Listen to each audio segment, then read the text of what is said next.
मधुकामनी के प्लांट को इस तरीके से अगर आप फूलों से और कलियों से भरना चाहते हैं तो आज का वीडियो आप लास्ट तक देखिए। आज मैं आपको जो भी इन्फॉर्मेशन दूंगी उसके बाद अगर आपका मधुकामनी के प्लांट में फूल ना खिलें तो आप मुझे कमेंट में आकर ज़रूर बताइएगा कि मैंने जो भी कुछ आपको बताया है, जो भी टिप्स मैंने आपके साथ में शेयर की हैं, उसके बाद में भी आपके मधुकामनी के प्लांट में नहीं खिल रहे हैं फूल, तो ऐसा आप मुझे कमेंट में लिख सकते हैं। लेकिन जो चीज़ें मैं आपके साथ में शेयर कर रही हूँ उसके बाद में बहुत मुश्किल है कि आपके मधुकामनी में जो है गुच्छों में फूल ना खिलें, क्योंकि मैं ऐसी टिप्स आपके साथ में शेयर करने वाली हूँ जिनको यूज़ करते ही आप देखेंगे 1 हफ्ते के अंदर आपका मधुकामनी का प्लांट भी जो है ढेर सारी कलियों से भरने वाला है। फ्लावरिंग नहीं बोलूँगी क्योंकि फ्लावरिंग इतनी जल्दी नहीं होती है, पहले कलियाँ आएंगी उसके बाद फ्लावरिंग होगी। लेकिन ये आपको ट्रस्ट दिला सकती हूँ कि आपका मधुकामनी का प्लांट भी जो है इस तरीके से कलियों से भर जाने वाला है। तो सबसे पहले मैं आपको अपने मधुकामनी का जो प्लांट है इसके पत्ते दिखा रही हूँ। आप देखिए कितने चमकदार और हेल्दी पत्ते हैं, और ये मैं आपको इसलिए दिखा रही हूँ क्योंकि इनमें से कुछ कारण ऐसे हैं जिसकी वजह से आपका जो प्लांट है वो फ्लावरिंग नहीं कर रहा है। तो जो सबसे पहला कारण है कि पत्ते आपके अगर पीले पड़ रहे हैं और मुरझाए हुए से हैं, तो आपको ये समझना होगा कि कामिनी का प्लांट जो है फुल सनलाइट वाला प्लांट है, लेकिन अभी जो टेम्परेचर है बहुत ज़्यादा हाई जा रहा है, कहीं कहीं 50 से ऊपर भी टेम्परेचर जो है पहुंच गया है। तो इस टेम्परेचर में आपको अपने मधुकामनी के प्लांट को जो है फुल डे की सनलाइट में नहीं रखना है।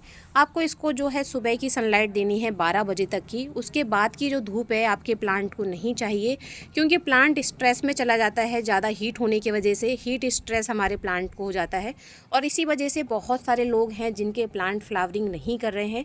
ऐसा अगर आपके प्लांट के साथ में भी हो रहा है तो आपको इसको जो है या तो आप ग्रीन नेट के नीचे उठाकर रखिए या फिर एक ऐसे प्लेस पर रखिए जहाँ पर इसको सुबह की धूप मिले और जो दोपहर की 2 बजे की 12 बजे की बाद की जो धूप है वो आपके प्लांट को ना मिले, क्योंकि इससे पत्तियाँ जो हैं झुलस जाती हैं और प्लांट जो है स्ट्रेस में आने लग जाता है। अब इसके बाद में इसका एक कारण ये भी होता है कि अगर आपने अपने प्लांट की पिंचिंग नहीं की है तो पिंचिंग ना करने की वजह से जो है नई नई ब्रांचेस नहीं आएंगी, और कामिनी में आप देखेंगे जितनी ज़्यादा नई नई ब्रांचेस आती हैं उतना ज़्यादा जो है आपको इसके ऊपर जो है कलियाँ देखने के लिए मिलती हैं। तो इसकी जो है आप पिंचिंग कीजिए। हार्ड प्रूनिंग नहीं करनी है इस टाइम पर, लेकिन जो सॉफ्ट प्रूनिंग है वो आपको इस प्लांट पर कंटिन्यू करते रहना है जिससे कलियाँ आती रहें। जैसे ही ये वाले फूल खिलते हैं, ये मैं थर्ड टाइम अपने इस छोटे से प्लांट के ऊपर जो है फ्लावरिंग ले रही हूँ। इससे पहले भी जो है मैंने आपको इसके साथ में जो फ्लावरिंग वाले वीडियोस हैं वो शेयर किए हुए हैं, और ये तीसरी बार की फ्लावरिंग जो है वो मैं आपको अपने प्लांट पे दिखा रही हूँ। हर बार जैसे ही फूल सूखते हैं वैसे ही मैं इसके ऊपर जो है पिंचिंग कर देती हूँ। लेकिन अगर आपने पिंचिंग किया हुआ है उसके बाद में भी फ्लावरिंग नहीं हो रही है तो आपको देखना होगा कि इस प्लांट में कोई रोग तो नहीं लगा है, क्योंकि वैसे तो ये प्लांट जो है बहुत हार्डी प्लांट है, इसके ऊपर जो रोग हैं बहुत कम लगते हैं। लेकिन बाई चांस अगर आपका प्लांट किसी रोग से ग्रसित है तो इसके ऊपर नीम ऑयल का और बेकिंग सोडा को मिलाकर जो है स्प्रे कीजिए। अब हम देखते हैं हमें इसमें कौन कौन सी खादें डालनी है जिससे हमारा ये प्लांट जो है फूलों से और कलियों से एकदम से भर जाए। और साथ ही आपको एक जो है बहुत ही अच्छा स्प्रे बताऊंगी जिससे आपका प्लांट जो है ढेर सारी कलियां बनाने लग जाएगा। सबसे पहले आपको करनी होगी प्लांट की गुड़ाई, और गुड़ाई करने के बाद में अगर आपके प्लांट में जो है कलियां बन रही हैं तो आप इसमें जो है जो मैं खाद बता रही हूँ वो डालेंगे। लेकिन अगर आपके प्लांट में कलियां ही नहीं बन रही हैं तो सबसे पहले आपको डालनी है वर्मी कंपोस्ट या गोबर की खाद। गोबर की खाद या वर्मी कंपोस्ट डालने से प्लांट की जो है नई ग्रोथ चालू होगी, नाइट्रोजन अच्छी मात्रा में हमारे प्लांट को मिलेगा और उसके बाद जो है कलियां निकलेंगी। और जब आपके प्लांट में कलियां निकलने लग जाएं तो इस तरीके से आपको 1 चम्मच के करीब पोटास या फास्फोरस वाली खाद डालना है।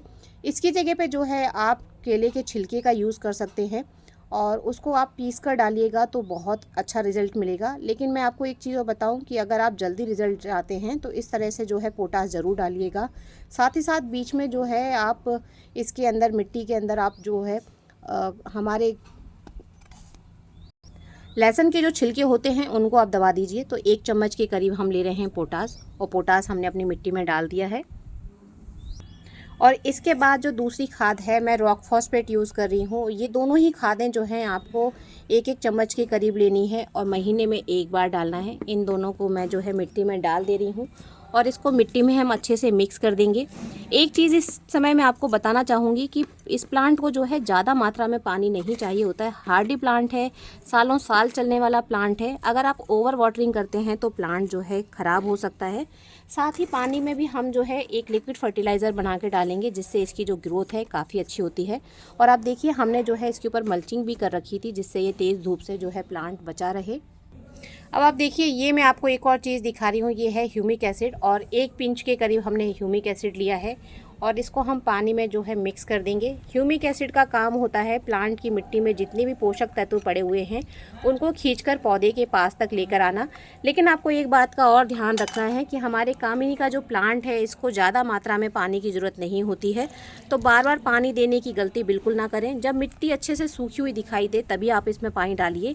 अब हम एक मैजिक स्प्रे बना लेते हैं, जिससे आपके प्लांट में जो है कलियाँ और जो फूल हैं बहुत जल्दी और बहुत ढेर सारे की जो क्वांटिटी है उसमें जो है सेट होने लग जाएंगी। अब इस स्प्रे को बनाने के लिए हमने एक बोतल में जो है 1 लीटर पानी ले लिया है और इसमें हम डालेंगे 1 ml के करीब अमीनो एसिड। ये अमीनो एसिड जो है हमारा प्लांट जैसे कि स्ट्रेस में चला जाता है ज़्यादा हीट की वजह से, तो उससे बाहर निकालने में हमारे प्लांट को हेल्प करेगा। तो 1 ml हमने डाला है इसमें अमीनो एसिड और 1 ml के करीब ही इसके अंदर हमें डालना है सीविड लिक्विड। इन दोनों चीज़ों को पानी में अच्छे से मिक्स करेंगे और प्लांट के उस ऊपर हम जो है इसका स्प्रे करेंगे। इसका स्प्रे करने से प्लांट स्ट्रेस से बाहर रहते हैं। बहुत सारी कलियां और फूल जो है आपको अपने प्लांट पर देखने के लिए मिलेंगे और इसके जो पत्ते हैं चमकदार भी बनेंगे, साथ ही साथ इनका जो कलर है वो बहुत अच्छा ग्रीन रहेगा। तो इसका स्प्रे जो है आप 10 से 12 दिन में एक बार कर सकते हैं अमीनो एसिड और सीविड लिक्विड का। और साथ ही साथ हमने जैसे कि इसमें हमने डाला था अभी ह्यूमिक एसिड, देखिए पानी नीचे गमले से बाहर निकल आया है। ये हमें 10 से 12 दिन में 15 दिन में ये भी हमें रिपीट करना होता है। हमने जो पोटास और फॉस्फेट दिया है वो हमें ज़रूर महीने में एक बार डालना होता है। इस तरीके से अगर आप अपने प्लांट की केयर करते हैं तो यकीन मानिए आपका प्लांट भी जो है ढेर सारी फूलों और कलियों से भर जाने वाला है।